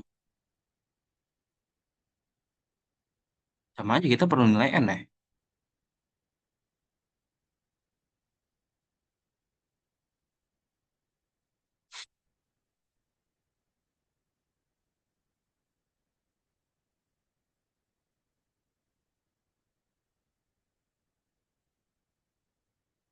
40 bebas.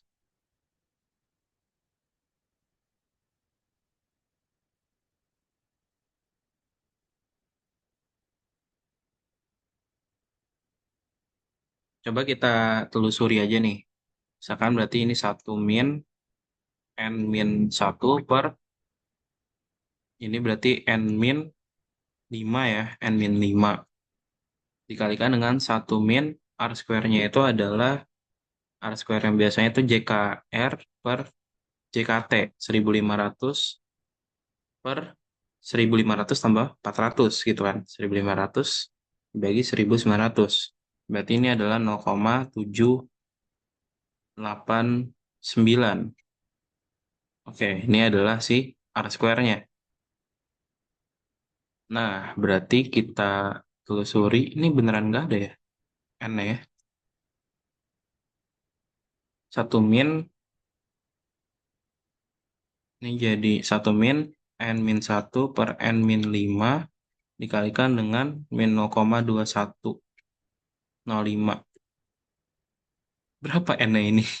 10 kali ya?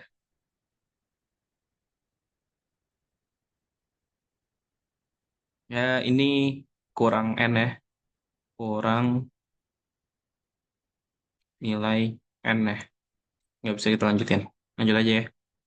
Kalau pola tebaran pada data awal menyerupai hiperbola, maka bentuk transformasi yang direkomendasikan adalah, ini based on PPT sih sebenarnya.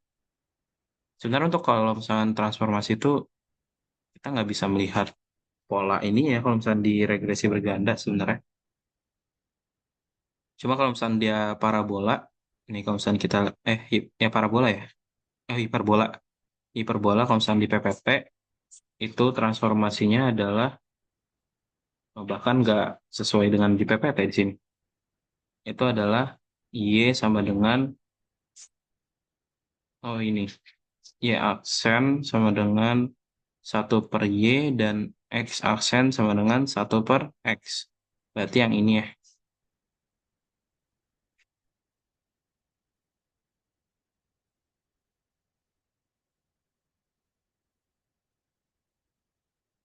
Ya ini kalian catat aja lah yang ada di PPT. Nah, terus lanjut. Ada 30 observasi, ini adalah persamaan regresinya, terus JKR-nya segini, JKT-nya segini, maka KTG-nya berapa? Berarti kan kalau KTG yang kita perluin itu adalah tinggal nyari JKG-nya dibagi dengan derajat bebas ya. Derajat bebasnya ini karena kita punya ada ada 5 ubah, berarti tandanya ada 6 parameter. Berarti tinggal n min 6 gitu kan. JKG-nya berarti tinggal 2000 dikurang 1740 dibagi dengan 30 dikurang 6, 24. Jadi hasil berapa tuh? 2000 dikurang 1740 dibagi 24. Hasilnya 10,83. Tuh. Ya kalian harus hatamin lah JKG, JKT, JKR, terus standar error ya gitu. Nanti biar ketika tiba-tiba disuruh ngitung nggak kelabakan gitu. Karena kan nanti kalian kan di ini kan ya di ruang biasanya di lab sih nanti. Dan itu ya kalian cuma berbekal 1 lembar cheat sheet gitu. Jangan sampai kelabakan nanti. Nah, oke, sekarang kalau punya asumsi homoskedastisitas tidak terpenuhi. Pendekatannya benar menggunakan OLS gitu. Kita memberikan bobot pada masing-masing amatan dengan tingkat keragamannya. Nah, eh, coba kita lihat. Yang satu, kelompokkan nilai-nilai X yang hampir sama, hitung rataan pada masing-masing kelompok. Dua, hitung ragam Y untuk setiap kelompok X bar. Tiga, hitung dugaan model ragam contoh terhadap X bar dengan OLS. Empat, masukkan nilai XI ke dalam model, didapat S1 kuadrat head bobot WI sama dengan 1 per S1 kuadrat head.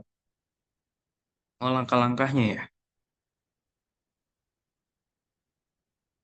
Hmm.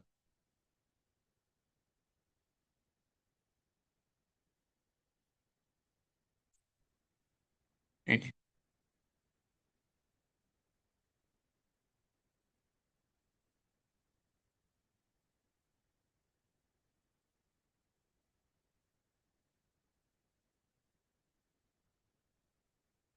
Ini based on PPT sih, ada di PPT juga nih. Yang pertama, benar kelompokkan nilai X yang hampir sama gitu ya. Terus hitung rata-ratanya gitu masing-masing kelompok. Selanjutnya, hitung ragam contoh untuk setiap X barnya. Benar. Hitung dugaan model. Bentar, kalau misalnya ada 2 yang salah, yang mana yang salah berarti? 3 itu hitung dugaan model ragam contoh terhadap X bar dengan OLS. 4, masukkan nilai XI ke dalam model, didapatkan XI kuadrat, F, dan bobotnya itu adalah 1 per S1 kuadrat. Nah, terus apa yang salah? Nih,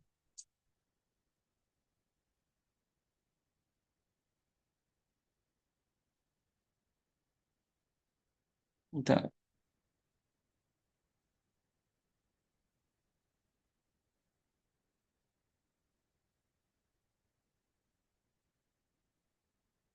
Nih, ini yang ada di PPT nih. Kelompokkan nilai X yang hampir sama. Terus hitung rataan X dalam masing-masing kelompok. Oh, hitung rataan X-nya. Ya bener dong, maksudnya dalam setiap kelompok. Hitung ragam contoh untuk setiap X bar. Ada yang nggak salahnya di mana? Soalnya sama.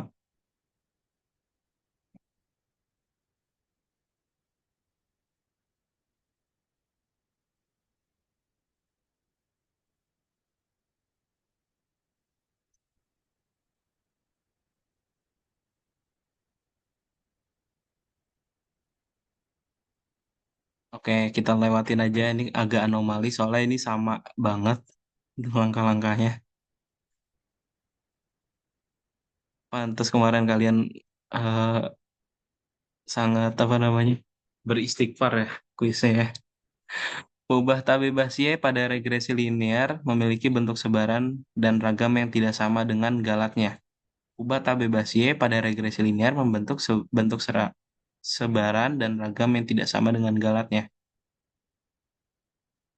Nih, untuk galat itu menyebar normal dengan rata-ratanya 0 dan intinya adalah eh, sigma kuadrat gitu kan. Nah, kalau Y itu menyebar normal juga. Rata-ratanya itu adalah X beta, nilai harapannya ya. Nilai harapan itu adalah X beta, ragamnya apa? Ragamnya juga sigma kuadrat. Bentuk sebarannya sama, ragamnya tidak sama. Ini sama kan ragamnya? Ini salah di sininya, berarti dia salah. Jadi dia sama-sama menyebar normal, bedanya itu adalah pada nilai harapannya aja. Oke, ini nilai ini ya. Nah,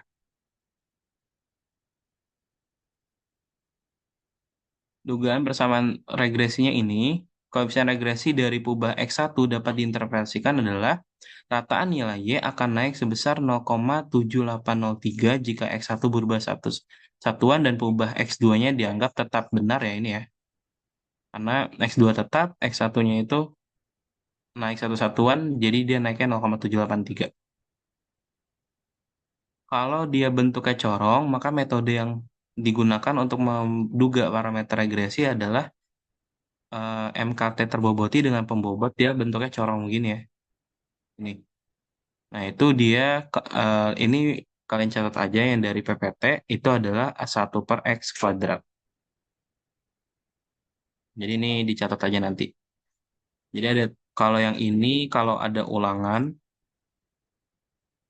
kalau ini tuh adalah untuk karakteristik per wilayah. Kalau yang ini, kalau yang N itu adalah panjang saya nulis langsung kan ini ragam galat merupakan fungsi dari salah satu perubahan penjelas gitu. Jadi ragam galat atau ya tulislah ragam galat, ragam galat ini itu adalah fungsi dari salah satu X gitu. Pada regresi berganda, uji T adalah salah satu koefisien regresi yang signifikan. Oh, jika pada uji T ada satu koefisien regresi yang signifikan tidak sama dengan nol, maka jika tidak terjadi multikolinearitas, maka pada uji F juga akan signifikan tidak sama dengan nol. Betul ya? Karena eh, karena tadi uji F itu dia melihat satu, setidaknya itu ada satu yang tidak nol. Nah, kita verifikasi lagi di uji T. Kalau dia emang nggak ada multicol, hasil uji F sama uji T-nya itu sejalan. Artinya maksudnya kalau misalnya di uji T-nya itu positif, pasti di uji F itu positif juga. Tapi tidak sebaliknya ya, bisa jadi tidak sebaliknya sih. Cuma kalau misalnya tidak terjadi sebaliknya, misalnya uji F positif nyata uji T-nya enggak, bisa jadi mungkin dari ada yang multicol lah gitu. Cuma ya kalau misalnya emang udah ada satu yang signifikan, berarti di uji F-nya itu harusnya juga signifikan.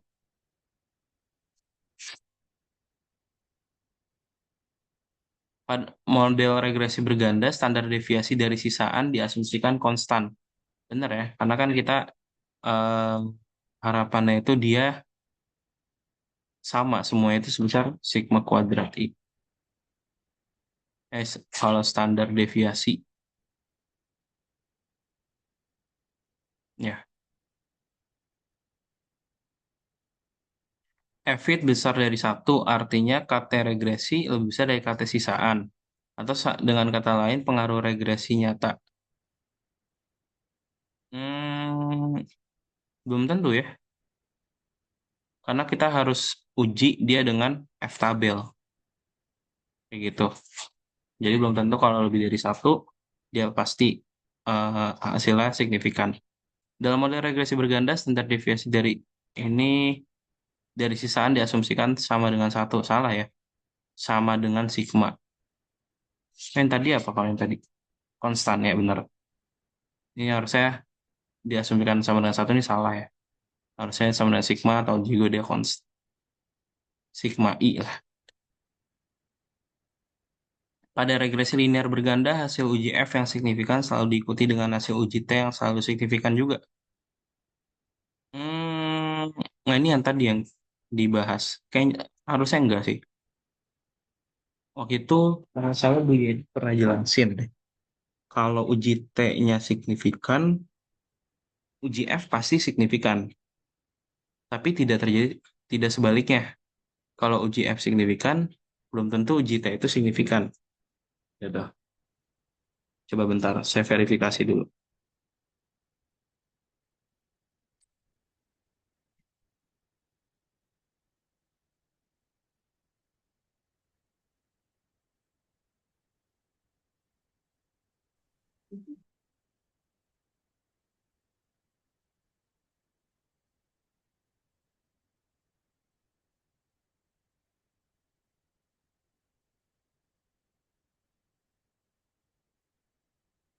Bentar ya, mau diverifikasi dulu takut salah.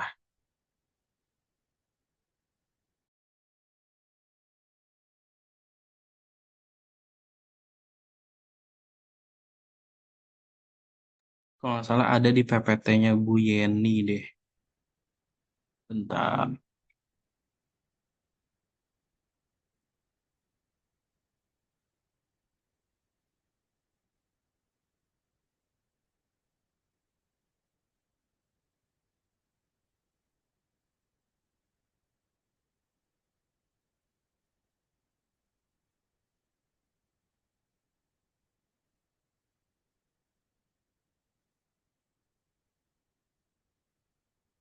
Nah,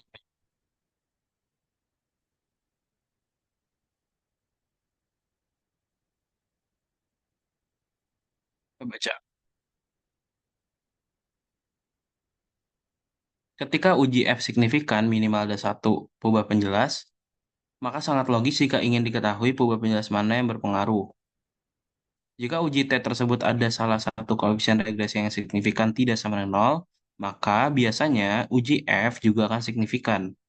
Dapat juga terjadi ketika pada uji T tidak ada koefisien regresi yang signifikan, namun pada uji F itu signifikan. Hal ini menyeratkan bahwa semua perubahan penjelas berpengaruh terhadap perubahan respons secara bersama-sama atau karena adanya multikolinearitas atau antar perubahan penjelas. Jadi arahnya ini ya, jika T signifikan, maka F pasti signifikan, tapi tidak berlaku sebaliknya, kayak gitu. Jadi bisa jadi ketika F signifikan, itu T-nya tidak signifikan, artinya dia secara simultan mempengaruhi, tapi bukan secara parsial, kayak gitu. Jadi ini salah ya. Jadi arahnya jika T signifikan, maka F signifikan. Ini kita selesaiin 3 soal lagi ya, walaupun udah 21.30. Asumsi yang harus dipenuhi dalam analisis regresi berganda adalah memenuhi kondisi Gauss-Markov, galat menyebar normal, galat bebas terhadap perubahan bebasnya, serta tidak ada multikolinearitas pada perubahan tak bebas. Salah ya. Gauss-Markov itu meng- eh, yang itu ya, acak, homogen, normal gitu. Yang galatnya menyebar normal, homoskedastisitas, tidak ada autokorelasi, tidak adanya korelasi antara galat dengan perubahan bebasnya. Kalau multikolinearitas itu sebenarnya bukan kondisi Gauss-Markov. Tapi ini juga udah jelas nih salah nih. Pada perubahan tak bebas. Bukan pada perubahan tak bebas, pada perubahan bebas harusnya. Jadi ini salah. Hati-hati ya, itu menjebaknya kayak gitu tuh. Kalau ini sebenarnya kayak yang tadi soalnya mirip. Kalau Y akan turun sebesar 0,7803 jika X1 berubah satu satuan. Dan perubahan X2 diasumsikan tetap salah ya, harusnya naik ya, karena positif. Multikolinearitas menyebabkan penduga MKT menjadi tidak efisien sehingga sulit untuk disimpulkan. Betul. Karena multikolinearitas itu dia menyebabkan si ragamnya atau si KTG-nya itu nanti akan membesar. Gitu. Terutama juga nanti di standar error. Terutama di KTG-nya sih. Intinya kalau misalnya multikol itu menyebabkan di eh, ragam ya. Kayak gitu. Udah deh. Ada yang mau ditanyain nggak teman-teman? Berarti besok mungkin kita bahas soal yang 2 tahun lalu sama soal yang perhitungan lebih banyak lagi ya nanti untuk yang pertemuan keduanya.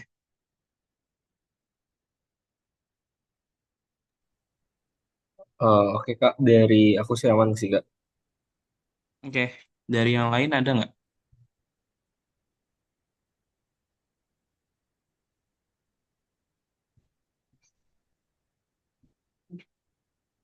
Aman ya? Aman sih, Kak. Insya Allah. Insya Allah.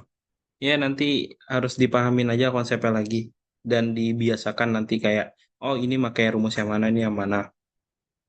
Kayak jangan jangan puyang dulu mumet dulu kayak aduh nih ngelihat ini ada yang X bar ada yang X duganya gitu kayak walaupun ada di cheat sheet tapi kalau misalkan kalian nggak pahamin itu akan sulit. Jadi kayak akan lebih baik ketika kalian karena kan ini bentukannya sama semua tuh nanti ada yang sigma Y min Y bar Y min Y duga. Ntar kalian bingung, ini yang mana yang mana. Ntar habis waktu gitu, karena soalnya kan biasanya akan banyak gitu. Dan waktunya sangat terbatas, jadi kayak harus dipahamin dari konsepnya dulu, baru nanti bisa paham yang di soalnya. Karena kayak tadi banyak juga soal-soalnya bukan cuma hitungan, tapi nyata lebih ke konsepnya. Dan konsepnya suka banyak, suka yang menjebak. Itulah UTS dari Anrek. Gitu ya teman-teman. Mungkin yang untuk pertemuan dua nanti kita diskusikan lagi ya Jo ya. Mau kapan Jo? Oke Kak. Kalau gitu dari saya juga udah cukup ya teman-teman. Terima kasih. Kita akhiri pertemuan hari ini. Wassalamualaikum warahmatullahi wabarakatuh. Dikembalikan ke Jo. Oke, teman-teman makasih ya udah nyempetin waktunya buat hadir di studi kali ini. Mungkin dari aku juga sekian dulu. Makasih ya teman-teman. Nanti untuk recordnya nanti aku share.